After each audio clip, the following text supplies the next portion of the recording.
Hot Infinix যে hot 9 world launch করেছে, যেটা 8,500 টাকাতে, মানে ইন্ডিয়ান রুপিতে।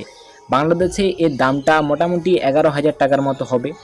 সেই মোবাইলটি খুবই ভালো রকম একটা ডিজাইন করেছে, বা ক্যামেরা সেটআপ বলুন সবই ঠিকঠাক রয়েছে, ব্যাটারিও ভালো। ইনফিনিক্স যেটা বরাবর করে গিয়েছে আমাদের ইনফিনিক্স হট 8 সিরিজে, সেরকমই ইনফিনিক্স হট 9 বার করেছে। কিন্তু যে ইনফিনিক্স হট 9 প্রো, যেটাতে একটু গন্ডগোল রয়ে গিয়েছে, সেই সম্পর্কে আমরা আলোচনা করব অন্য কোনো ভিডিও দিতে।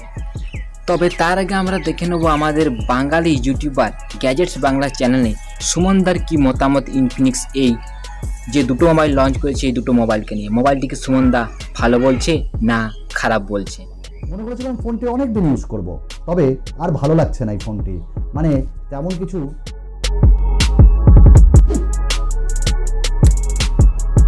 আমি বলেছিলাম যে প্রসেসর ভালো, পাবজি ল্যাগ করবে, ব্রাইটনেস বাইরে ভালো না এবং ভেতরে বেশ ভালো। তো বন্ধুরা, এই ছিল সুমনদার মতামত। এবার আপনারা আশা করছেন আমাদের অভ্রদা মানে টেক সাই গাই চ্যানেল থেকে উনি কি বলছেন, ওনার সম্পর্কেও আমি অন্য একটা ভিডিওতে আপনাদেরকে বলবো। এবার আমার মতামত কি? আমার মতামতে ইনফিনিক্স মোবাইলটা অবশ্যই ভালো। রেডমি এবং রিয়েলমির একদিক থেকে কম্পিটিটর আপনারা ভাবতে পারেন, কিন্তু ইনফিনিক্স তাদের যে মোবাইলগুলো বার করছে অবশ্যই সেটা কম্পিটিটর বলাই যায় রেডমি এবং রিয়েলমির বিরুদ্ধে। মোবাইলগুলোর পারফরমেন্স সব ঠিকঠাক দিচ্ছে, কিন্তু এখানে সুমনদা যে কথাটা বললো সবই ঠিকঠাক আছে। প্রসেসরটা একদমই খারাপ, সেটা ডাহা মিথ্যা কথা বলছে। একদমই খারাপ না, প্রসেসরটা ঠিক আছে, তবে এই প্রাইসকে জাস্টিফাই করে না। কিছুদিন আগেই ইনফিনিক্স তাদের S5 Pro এনেছিল। এই ফোনটিতে দিয়েছিল তারা P35 প্রসেসর, অর্থাৎ P22 আপগ্রেডেড ভার্সন। আর এই প্রসেসরটা অনেক পুরনো হয়ে গেছে, অনেক দিনের, আর ও চলে না মামা। এই প্রসেসর আর চলে না। প্রসেসরটা কোথায় যেন একটা কম দিয়ে দিচ্ছে। আজকালকার দিনে দাঁড়িয়ে মিডিয়াটেকের P22 এই সমস্ত প্রসেসরগুলোর কোনো দাম নেই। নতুন সিরিজে কোয়ালকম স্ন্যাপড্রাগনের প্রসেসর তো দিতে পারে, বা যদি মিডিয়াটেককে যদি ভালো লাগে মিডিয়াটেকের G70 যে সমস্ত লেটেস্ট ভালো রকম প্রসেসরগুলো রয়েছে সেগুলো দিতে পারে। আমরা 8,000 টাকা 9,000 টাকার মোবাইলে নিশ্চয়ই মিডিয়াটেকের P22 প্রসেসর আশা করব না।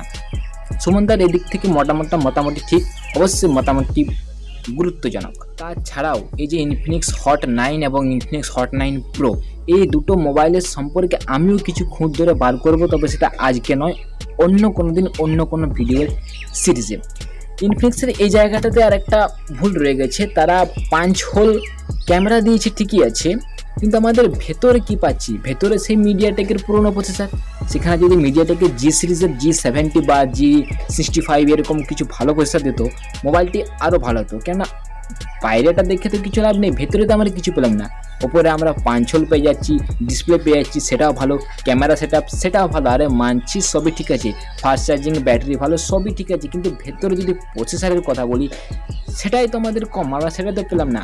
8,000 টাকা 9,000 টাকার মোবাইলগুলো যদি আমরা একটা গেমিং এক্সপিরিয়েন্স না পাই, তাহলে সেখানে আমরা কী পাবো?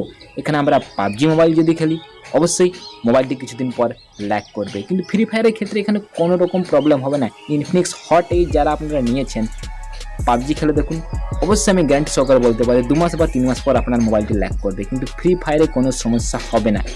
এই দিকগুলো ইনফিনিক্স যেন কোথায় রেডমি রিয়েলমি থেকে একটু পিছিয়ে রয়েছে, তবে ঠিকমতো মার্কেট দখল করতে পারলে আমার মনে হয় ইনফিনিক্স মিডিয়াটেককেই পছন্দ করছে, তো প্রসেসর হিসাবে মিডিয়াটেকেরও কোনো G সিরিজের ভালো প্রসেসর আমাদের জন্য নিয়ে আসবে তাদের নতুন কোনো মোবাইল দিতে। তো বন্ধুরা, এই ছিল ইনফিনিক্স নিয়ে আমাদের কিছু আলোচনা।